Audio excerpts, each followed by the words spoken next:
born in China in 1958, the beginning of the Great Leap Forward, and you were in China for 26 years. 26 years. Tell me a little bit about your experience dealing with communism face to face. Starting with I was born, my mom told me after 56 days, I don't know why government determined maternity leave is 56 days. So after 56 days, I was put in boarding school because my parents were sent to make stills and do political activities. They were never home. They couldn't take care of me. I was in the boarding school until I was 8 years old and start first grade. So that's my first taste of communism because there's no family. And I didn't experience mother's love and father's hug because they were not allowed.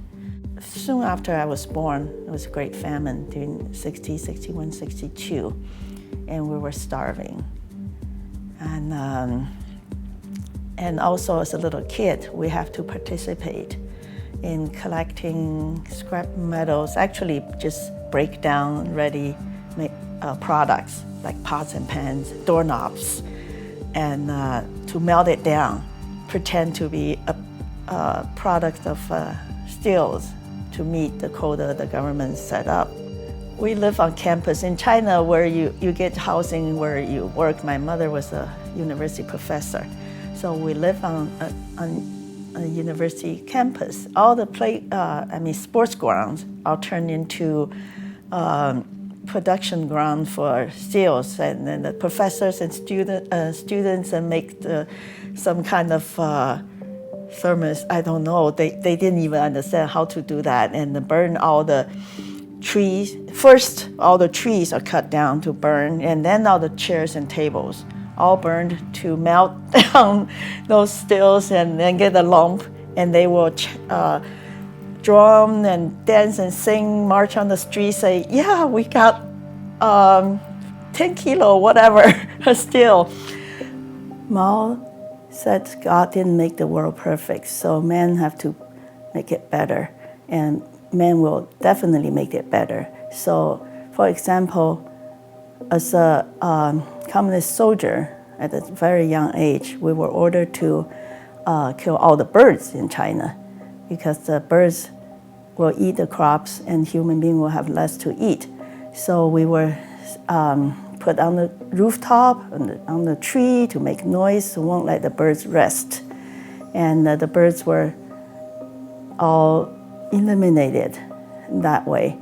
And but the backfired. In the coming season, the insects, especially locusts, just all over China and destroyed all the crops. And 3 years of famine. And of course, the government called it natural disaster, but it was totally man-made disaster because of the decision to kill all the birds. What a disaster. So you were immersed in the failures of central planning from day one. Yes. And actually, Mao's slogan is, human being will fight the nature and win. So actually it's fighting God. God didn't make the world perfect, so we as a human being, we have to fight and make the world better. That's his principle. Yeah. So one thing I did I always remember was in the countryside, there's river going through villages, and people's livelihood is around the rivers. They use that for drinking water, to wash, and to irrigate fields. And of course, rivers are not straight, a windy river. And the government said, this river takes too much land, so let's make the river straight, like a new river, and so we can get more land. So I was part of the labor and dug day and night. So we got a straight river bed, and that day when everybody was celebrating and they blocked the old river and like the water goes through the new river, I think after a few meters, water disappeared because the land was dry and the water just sucked down. And the old river, the bottom was sand. So it couldn't be used for agriculture. So not just wasting the labor and the new land and also waste the old river. And after that, the whole area had no water. We couldn't have any water to eat. We can dig. We did the wells, but because that area was so rich in mineral, the water from the well, when we cooked the rice turned gray or green. Yeah. So we couldn't drink it, but people still did it, and so a lot of people just died. You were telling me a story earlier about Mao's decision that in the mountains of China you would grow rice. Right. And you can't grow rice in the mountains. You're right, because it was a hilly landscape, and the soil was very clicky. And when you have water, it became very sticky, so you couldn't grow rice. But Mao said you couldn't grow anything but rice, because we're on the south of Yangtze River. And so we have to make the terraces, because not much land there. That's why a lot of people go now sightseeing to the terraces. They thought it was beautiful. For me, I just hate it because so much work to put into it. Some mountains have nothing, it was easier. Some have trees and bamboos, we have to cut them down and put the rocks away and making terraces. And there's water. Terraces grow rice need water, but they're on the mountains. So we have to carry water on our backs, going up, dumping into the field, endless trips every day, hundreds of times to soak the land, the soil. What happened was because the soil was virgin, there's not enough nutrient in there, and it was not, naturally it's not good for rice, not enough water. So we end up putting more seeds in there than we harvest. And then the government said, okay, the problem is you don't plant enough. Single cropping become double cropping, become 3 times a year. And the soil was just refused, and it became so hard. What we did, they ordered all of us, especially kids, we just go into the field, the terraces, and we hold hands, we step on the soil until it's become soft. We go in line back and forth, and step on the soil. And then we plant. Still didn't produce anything. The farmer at the end of the year, because the government also gave us quota, the quota was determined by the central government, by somebody fabricated the number, so that was ridiculously high. So what happened to the farmers, they gave everything they produced to the government, they still not enough, so they owe the government. And in order to eat, they have to borrow from the government the food they produce to eat.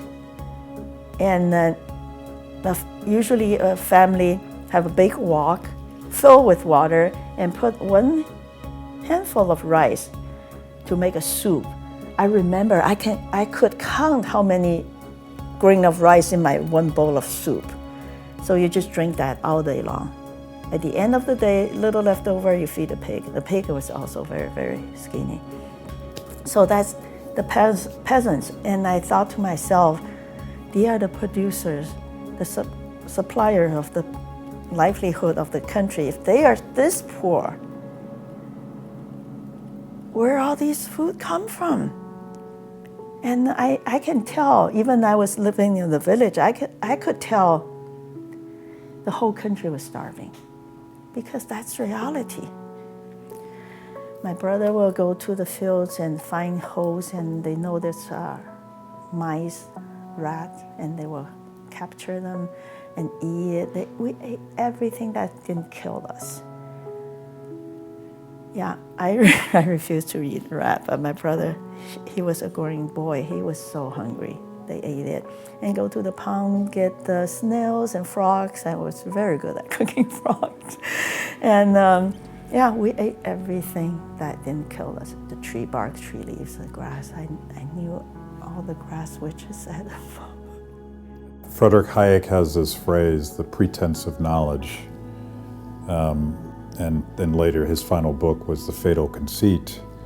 You're talking about a communist dictator that not only wanted to redesign the economy, he wanted to re-engineer the earth. Yes. Yes, that's the most strongest slogan. Yeah. In Chinese, we say 人定胜天, people will definitely win over God. Wow. So let's take a step back. You said something that I think people will find unbelievable, but it was a key part of your life. You didn't grow up with your parents. You were sent to boarding school because a key premise of the Cultural Revolution was that the family didn't matter anymore. The state was now the family. Am I saying that correctly? Oh yes, absolutely, because when we were little, we have to learn songs. We have to sing every day, say, mother's dear, father's dear, but nothing more dear than the Communist Party. So they're greater than your mother and your father. And dear Chairman Mao, that's the song we have to sing every single day. So family doesn't matter. The party and Chairman Mao is more dear to us than the family. So we should always put their benefit and their interests ahead of ourselves, our families, our parents, or our children. And the purpose of that was to dehumanize people. Yes. They may not have said it that way, but it was to make sure that those loyalties didn't exist anymore, that people didn't care about each other, and that they felt one obligation, and that was to Mao. Yes. For example, it's funny at the wedding, and the people don't say I love you or vow to stay together and for better, for worse, whatever. Is say, okay, now we vow our loyalty to Chairman Mao and party and country. That's their wedding vow. And yeah, people don't matter. Their relationship don't matter as long as you love the party and the country. Actually, still now, it's not just Cultural Revolution. It came back. It's still the same. I am very thankful that we didn't become crazy. Many of our relatives became crazy, even until today. They're afraid of so many things. They're traumatized. And yeah, just things, all the people were really, really creative of humiliating other people or torture. There's so many different forms of torture. And many of my family members couldn't take it anymore. They commit suicide, so many. The youngest one was 16 years old, a beautiful young girl. Yeah, she killed herself. My favorite cousin killed himself, and his mother also killed herself, all different ways, threw herself in front of the train, and the cousin was jumped from the chimney after drinking a lot of lime water. And all different ways, they couldn't take it. They didn't understand what is going on. So many Americans have this gauzy, almost romantic view of socialism and communism. They probably don't believe you right now. They're probably saying that can't possibly be true. It happened. Even Chinese people, they criticized me. I said, well, I did not read from anywhere. I lived through. That's my personal life. I sang those songs. I participated in those kind of weddings. I did all my labor work forced by the government. Yeah, I did all. I lived through that. I watched people die on the street of starvation. When we were sitting in the house eating dinner, very, very simple dinner without much anything, people just walk into the house, our house, and sit there, say, "You have to share your food with me because we're dying." And that's how we lived.